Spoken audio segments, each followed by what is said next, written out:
sa Summer Tawa, Summer Sayang episode po dito sa Family Feud. Kanina, nanalo ng 100,000 pesos ang Pinoy Mascara. At ang goal nila ay makakuha ng total cash prize of 200,000.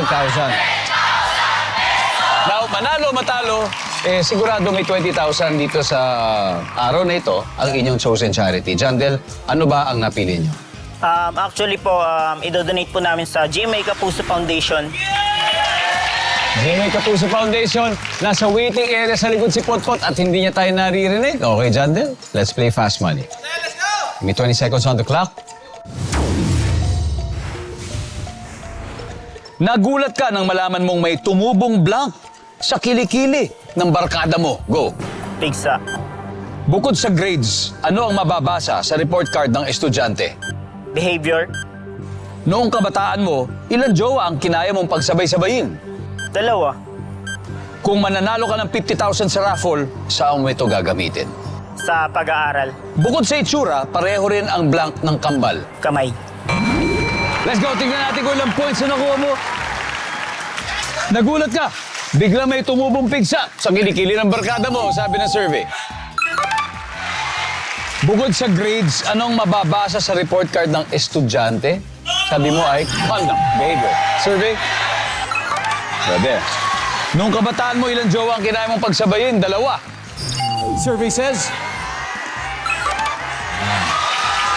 Kung mananalo ka ng 50,000 sa raffle, sabi mo gagamitin mo sa pag-aaral.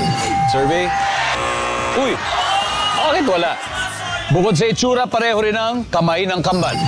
Survey? Meron. Very good, Jandel. Good start. Balik na tayo. Welcome back, Potpot. Potpot! Yes po! Panalunin na natin to. Kunin na natin to!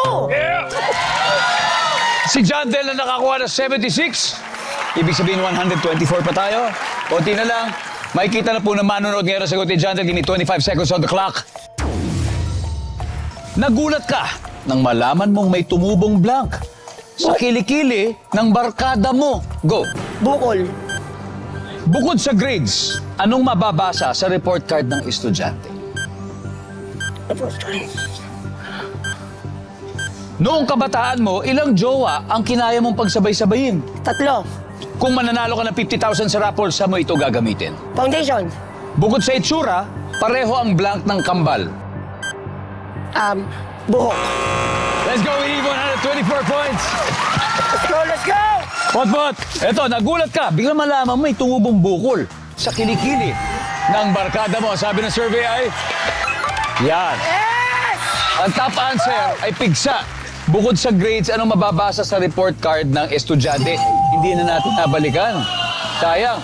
Ang top answer dito ay pangalan. Pangalan ang top answer natin dito. Anyway, nung kabataan mo, ilang jowa ang kinaya mo pagsabayin? Sabi mo 3. Go! Ang sabi ng survey ay... Yan. Ang top answer ay 2. 2 top answer. Kung mananalo ka ng 50,000 sa raffle, sabi ito gagamitin, sabi mo sa foundation. Survey? Yan.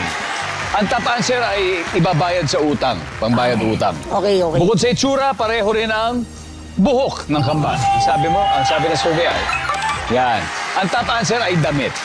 Anyway, guys, Pinoy Mascara, congratulations dahil mag-uwi pa rin kayo ng 100,000 pesos.